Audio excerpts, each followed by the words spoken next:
सद्गुरू श्री ब्रह्मचैतन्य महाराज गोंदवलेकर यांचं प्रवचन 17 जून. प्रपंचाच्या गडबडीतच परमार्थ साधावा. कोर्टातली शपथ ज्याप्रमाणे लोक खरी मानत नाहीत, त्याप्रमाणे प्रपंचात काही लोक लबाडीने वागतात आणि त्याला हा व्यवहार आहे असे म्हणतात. हा काही नेटका प्रपंच नव्हे. प्रपंचात जर समाधान झाले नाही तर तो नेटका नाही झाला. प्रपंचाची दिशा ज्याची चुकली त्याने नाही परमार्थ साधला. ज्याला प्रपंच करता येत नाही त्याला बुवापणाही नाही करता येणार. कर्ज फार झाले म्हणून प्रपंच सोडला, यात कोणता स्वार्थ त्याग आहे?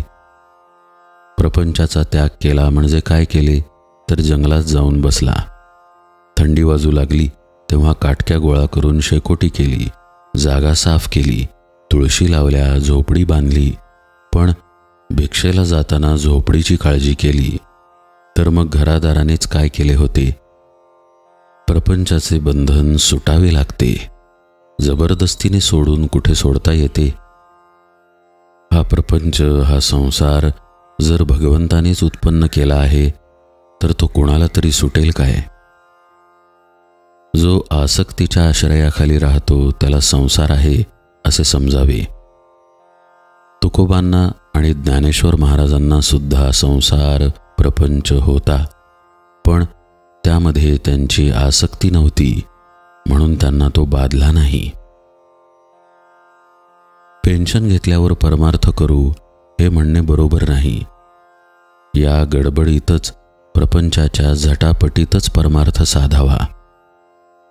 सावधानता कशाची ठेवायची तर मी जन्माला आलो तेव्हा जे कबूल केले ते करण्याची सावधगिरी ठेवायची. प्रपंच करताना लक्ष भगवंताकडे ठेवा.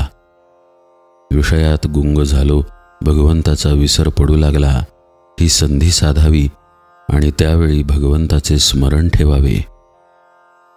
आपण विषयाला जसे शरण गेलो तसे भगवंताला शरण जावे. चित्त शुद्ध करून विचार करावा आणि मी विषयाला किती शरण गेलो हे पाहावे. विषयापासून वेगळे व्हावे म्हणजे हे पाहता येते. व्यसनी माणसाने व्यसनापूर्वी मी कसा वागत होतो याचा विचार करावा. मारुतीरायाच्या दर्शनाला पूर्वी मी जात होतो, आता विषयात त्याची आठवणही येत नाही. याला काय करावे? नोकरीत नाही का तुम्ही वरिष्ठाला शरण जात? मग जे पोटा करता करता ते भगवंता करता का नाही करीत? भगवंताला शरण जाणे सर्वात सोपे आहे. त्याला निराळ्या कोणत्याही वस्तूची जरुरी लागत नाही. माझ्या मनात येईल तेव्हा भगवंताला शरण जाता येईल. भगवंताला शरण जाणे म्हणजे मी त्याचा झालो असे म्हणणेच होय. मी रामाचा झालो, जे जे होते ते रामेच्छेने होते असे जो म्हणतो त्याला निराळी सावधगिरी ठेवावी लागत नाही. प्रपंचाला माझी गरज आहे आणि मला भगवंताची गरज आहे. जानकी जीवन स्मरण जय जय राम.